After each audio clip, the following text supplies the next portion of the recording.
fall of 2015, Chris Weidman sat atop the MMA summit, dethroning an all-time great to win the UFC middleweight title before emboldening his dominance against future Hall of Famers.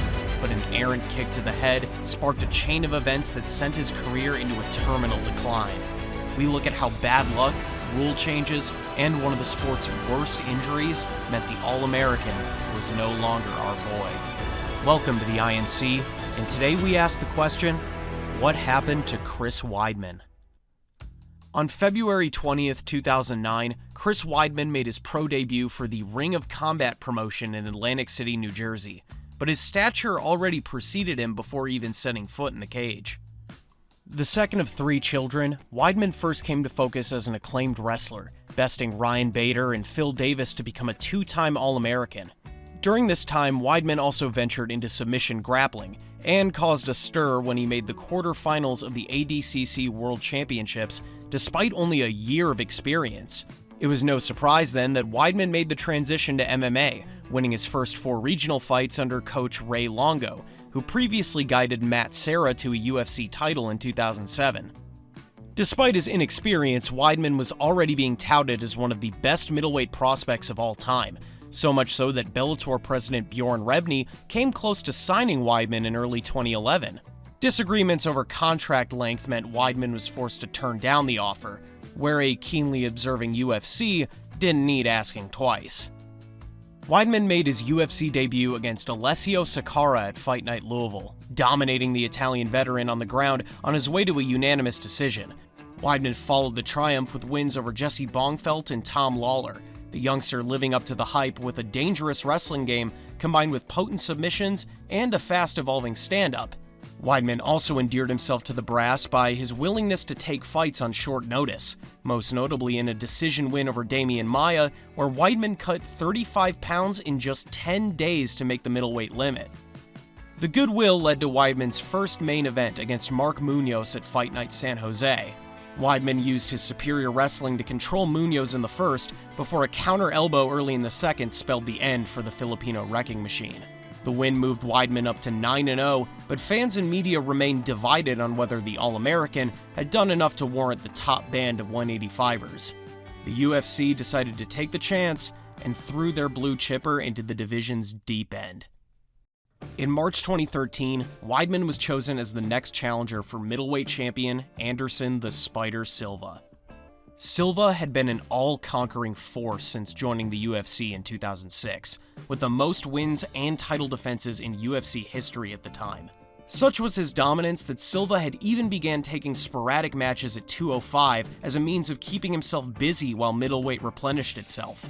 While Silva entered the match as a deserved favorite, many punters saw Weidman as a live underdog, citing Silva's advancing years and his struggles with wrestling-heavy opponents, with welterweight champion George St. Pierre one of the most bullish about the All-American's chances. He's my friend Chris Weidman, and I see him in training. I believe he's going to beat Anderson Silva. I believe it's a bad matchup for Anderson Silva. It's very bad. Not only he's going to beat, I believe he's going to finish Anderson Silva. Anderson Silva is smart because Chris Weidman, he come back from an injury, a long layoff. So Chris needs to be sure he get very well prepared for this fight. Weidman used his wrestling to take Silva down in the opening stages, only for the Spider to return to his feet and begin taunting Weidman's striking, a typical Silva trick designed to lure his opponent into a mistake from which he'd capitalize. Silva continued his showboating at the start of the second round, but his playful antics led to an immediate and infamous backfiring. Anderson, oh, he got hit! Look at the finish him! It is all over! GSP's prediction had come true. Weidman had ended the reign of the most dominant champion in UFC history, becoming the first man to KO Silva in his career and taking his title in the process. Kudos soon came from outside the ring, with Weidman's finish being voted as both KO and Upset of the Year, and Nassau County declaring the date Chris Weidman Day in his honor. While Weidman basked in his achievement, the naysayers circled the wagons, many believing Anderson hadn't taken the fight seriously, and a more focused Spider would have garnered a different result. The UFC seemingly felt the same way, and a rematch between the two was booked for UFC 168, serving as the main event for the company's marquee New Year card. Weidman had Silva on the ropes early, cracking the Spider with an elbow in the clinch before landing sustained ground and pound. Weidman was determined to give a conclusive performance and prove his win over Silva wasn't a fluke. Unfortunately, that opportunity was taken away from him.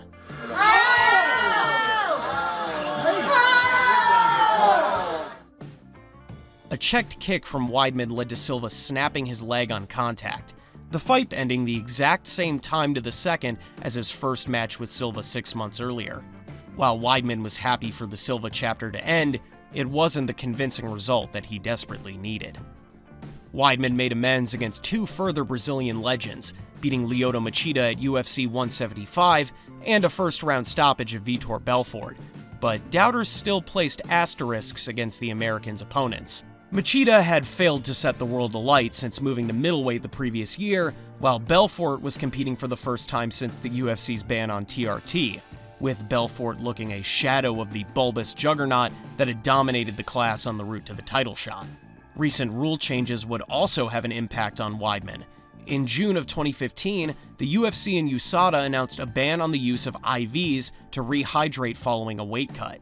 Weidman had always been known as one of the bigger weight cutters in the division and faced the prospect of either losing muscle mass to continue making middleweight or entering his matches depleted. While concerns rumbled behind the scenes, fans were oblivious to the politics. In Weidman, they saw an unbeaten champion who'd started making the division his own, with a workhorse style reminiscent of the classic wrestle boxers of old. With the UFC entering the Reebok era and a new age of mainstream exposure, Weidman was determined to become the long-term, all-American face of middleweight's new guard. Unfortunately for Chris, another fighter shared similar ambitions. At UFC 194, Weidman made his 4th title defense against former Strikeforce champion Luke Rockhold, the fight serving as the co-main to Conor McGregor's long-awaited grudge match with Jose Aldo. The fight proved competitive over the first 2 rounds, with both men enjoying moments of success, until Weidman threw a spinning back kick that gave up his back and allowed Rockhold to move to full mount. The former Strikeforce king landed sustained ground and pound for the remainder of the 3rd and the early stages of the 4th before referee Herb Dean brought an overdue end to the fight and confirmed Weidman's first career loss. The competitive nature of the bout led to Weidman receiving a rematch at UFC 199, only to withdraw due to a neck injury and instead be replaced by Michael Bisping, who went on to beat Rockhold in one of the biggest upsets in middleweight title history. Weidman's return instead came against Yoel Romero, taking place in Weidman's home state of New York for the first time. Weidman enjoyed moments of success against the explosive Cuban, even becoming one of the few men to take down the Olympic medalist, before Romero brought a dramatic end to the fight the only way he knows how. Flying knee, he knocked him out. Wow. That's it. This fight's over. Weidman suffered further misfortune against Gegard Mousasi at UFC 210. Mousasi was initially ruled to have struck Weidman illegally with a knee to the head, only for video officials to rule that the strike was legal, but doctors ruling Weidman unable to continue. The fight marked Weidman's 3rd straight loss, and the 3rd coming in bizarre fashion. Weidman finally snapped his losing streak in a comeback win over Kelvin Gastelum, and after a 2nd attempt to book a rematch with Rockhold, returned to MSG to face Jacare Souza at UFC 230.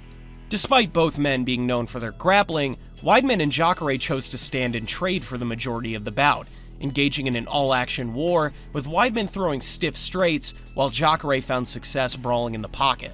It was clear that something was going to give between the 2 veterans, and unfortunately that one thing was Weidman's chin. And now back to the body goes Souza! Weidman is down! The loss proved to be one of the most jarring of Weidman's career, continuing his losing streak in his home state and having been promised a title shot should he have been victorious over Jacare. The fight was also a turning point for Weidman's standing among fans. While his earlier losses could have been written off as bad luck or simply getting caught, the Jacare fight marked the first time questions were raised over Weidman's durability and long-term future in the sport.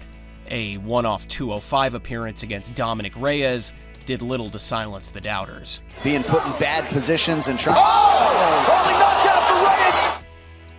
Weidman successfully returned to middleweight by ending the 6-fight winning streak of Omari Akhmedov, by which point the fighter's advancing years limited him to 1 fight a calendar year. His sole match of 2021 came against a familiar foe, as he took on former rival Uriah Hall at UFC 261, Hall being one of the men Weidman beat before signing with the UFC. 261 was a landmark event for the promotion, the company's first crowd show for 13 months, boasting 3 title fights and a stacked undercard. The Jacksonville crowd had already been treated to one of the best shows of recent years. What happened 17 seconds into Hall versus Weidman was something that the fans didn't want to see. What just happened? Chris, Weidman just what? Weidman's ankle just completely went out. No, oh, God damn it. He just got silvered. Early in the match, Weidman threw a kick that was checked by Hall, snapping Weidman's leg in scenes reminiscent of his match with Silva 8 years earlier. Weidman was initially diagnosed with a 12-month recovery, which was further extended when he underwent a second surgery due to the fracture not healing correctly.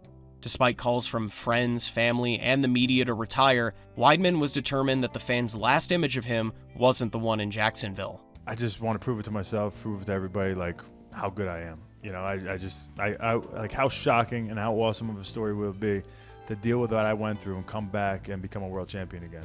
I'm not here to take part. I'm here to take over. 2 years and 4 months removed from his last appearance, Weidman finally returned to action at UFC 292. A decision lost to Brad Tavares, playing second fiddle to seeing the fighter back in the first place. What surprised most, however, was Weidman choosing to stick around afterwards, accepting a match with Bruno Silva at Fight Night Atlantic City. The fight would again be mired in controversy, however this time it was Weidman who was the instigator. Early in the third round, Weidman caught Silva with an eye poke that was ruled a knockdown by referee Gary Copeland, Weidman following up on the ground to claim his first knockout win in 8 years. An irate Silva appealed to the New Jersey State Athletic Commission to get the result overturned, but while the commission agreed the ref was incorrect to score the fight a knockout, Weidman was still declared the winner by technical decision, having won the first 2 rounds on all the judges' scorecards. Weidman's final appearance came at UFC 310 against Eric Anders, one of the American wrestle boxers that Weidman inspired during his rise to the top.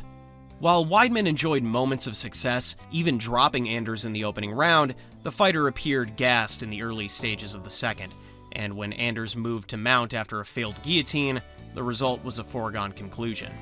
The crows were starting to circle Weidman's ailing career, and this culminated in January of 2025 when Weidman announced his retirement from the sport during the UFC 311 weigh-in, having gone 3-8 since the company announced its IV ban.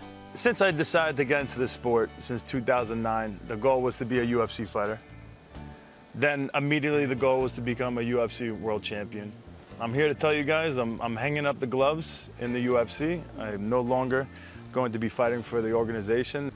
It's been a ride from being an undefeated world champion, you know, and being able to beat one of the greatest of all times in Anderson Silva, and then being able to defend my belt 3 times against some of the greatest legends of the sport. You know, I've been, you know, a UFC fighter, calling myself a UFC fighter since 2011. And today, I think maybe for the first time, I can't say that. MMA retirements, however, are about as real as the Norwegian blue parrot. Just 7 days after his retirement, Weidman was announced as one of several names to compete for the upstart GFL, with initial plans for a rematch with his old rival Luke Rockhold. The company's financial issues, however, meant a date for the match never materialized, with Weidman and the company's status remaining in limbo at the time of writing. Chris Weidman's decline was one of bad luck and poor timing. The fighter began his rise just as middleweight's old guard started to wane, where younger and more athletic opposition exposed some of his technical limitations. The IV ban also proved significant, affecting Weidman's cardio and durability, which had long been stalwarts on his way to the top. Weidman's career may have ended badly, but he's still built enough goodwill that fans will likely support him regardless of what he does next, even working as a janitor. You guys don't know how to fight. I got a couple bar fights in my day. I look like a world champion. This is the INC. Please like, share, and subscribe. Post your feedback in the comments and donate to our Patreon page for hours of exclusive content.